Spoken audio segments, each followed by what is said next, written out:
बोलो सियावर रामचंद्र महाराज की जय। आज आपको एक वाक्य और रामायण में से सुनाते हैं। जब सीता स्वयंवर हो रहा था तो सब राजाओं को निमंत्रण दे दिया गया था, परंतु अयोध्यापुरी में दशरथ को निमंत्रण नहीं दिया था। उसके पीछे छिपी हुई एक आपको कहानी सुनाते हैं। राजा दशरथ और राजा जनक बहुत बड़े धर्मात्मा थे। वो अक्सर स्वर्गलोक में जब भी कोई देवताओं की बैठक होती थी, उनमें उनका आना जाना लगा रहता था। और राजा जनक के पास एक बहुत अच्छी वाटिका थी, जिसमें हमेशा तरह तरह के अच्छे अच्छे फूल खिले रहते थे। उसमें प्रवेश करने की केवल नारी जाति को ही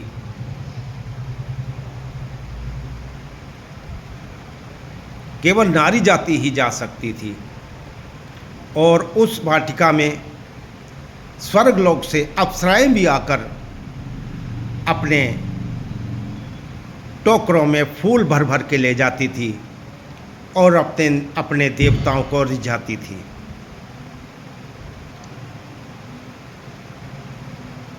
राजा दशरथ के पास जब निमंत्रण नहीं जाता है तो उसके पीछे की भी एक कहानी है। वो ये है कि एक बार शनि महाराज जी राजा जनक की वाटिका में आए और उन्हें वाटिका में प्रवेश करने की अनुमति नहीं दी गई। शनि महाराज जी बहुत गुस्से हुए और उन्होंने गुस्से में आकर उस वाटिका को भस्म कर डाला, सुखा दिया। राजा जनक बहुत परेशान हुए। राजा जनक ने बहुत कोशिश करी उसे हरा भरा करने की, परंतु वो हरा भरा नहीं हो सकी। उसके लिए बहुत प्रयोजन किए गए, जिसमें एक बात निकल के आई कि जो धर्मात्मा लोग हैं, यदि कोई धर्मात्मा एक कच्चे घड़े में कच्चा धागा बांधकर पानी भरकर इस वाटिका में छिड़काव करेगा तो ये वाटिका हरी भरी हो सकती है। बहुत से लोगों ने, बहुत से धर्मात्माओं ने प्रयास किया, परंतु जैसे ही उसमें पानी भरा जाता तो वो घड़ा कच्चा होने की वजह से टूट जाता और वो धर्मात्मा विफल हो जाता। तो राजा जनक को किसी ने ये कहा कि महाराजा दशरथ भी अयोध्या के हैं, वो भी बहुत बड़े धर्मात्मा हैं, उन्हें भी बुलाइए, आप उन्हें भी मौका दीजिए। तो राजा जनक ने एक दूत भेजकर उनके पास एक पत्रिका भेजी, जिसमें ये लिखा गया कि एक वाटिका में कच्चे घड़े में सूत बांधकर उसमें छिड़काव करना है, ताकि वो वाटिका हरी भरी हो जाए। और जिन जिन धर्मात्माओं ने प्रयास कर लिया है, उनकी लिस्ट भी उस पत्रिका में थी। राजा दशरथ ने जब ये पत्रिका पढ़ी तो वो शांत हो गए। उन्होंने मन ही मन सोचा, यदि मैं जाता हूँ और यदि वो वाटिका हरी नहीं होती है तो मेरा भी इस लिस्ट में नाम आ जाएगा। इसलिए वो मन ही मन उदास रहने लगे। खाना तक छोड़ दिया। कौशल्या जब भी खाने का थाल लेके आती तो वो रख देते, परंतु खाना नहीं खाते। वहाँ का जो एक बर्तन मांजने वाला जो राजा के महल में था, जो उनकी हमेशा जो राजा खाते थे, उनकी एक दो बुरकी थोड़ी सी सब्जी रह जाती थी, केवल उसी को खाता था। उसने भी जब राजा ने खाना नहीं खाया तो हफ्ता 10 दिन उस बर्तन मांजने वाले ने भी खाना नहीं खाया। तो एक दिन उसने महाराज जी के पास जाकर पूछा, भगवान आप खाना नहीं खा रहे हैं, आप खाना नहीं खा रहे हैं तो मेरी भी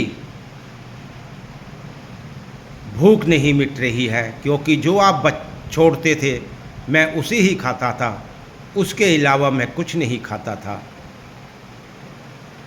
राजा दशरथ ने कहा कि राजा जनक के जहाँ से एक संदेशा आया है जिसमें ये लिखा गया है कि वहाँ पर एक वाटिका है जिसका कच्चे घड़े में सूत बांधकर छिड़काव करना है और वो वाटिका तभी हरी भरी होगी। तो वो बर्तन मांजने ने कहा, बस ये बात है, मैं ये काम करूँगा। मैंने यदि आपका जूठन खाई है तो मैं आपका ये कार्य जरूर करूँगा। राजा दशरथ बोला, नहीं भाई, तेरे बस की बात नहीं। तो उस छोटे से कर्मचारी ने कहा, नहीं, आप मुझे आदेश करें। तो राजा दशरथ ने उन्हें आदेश किया।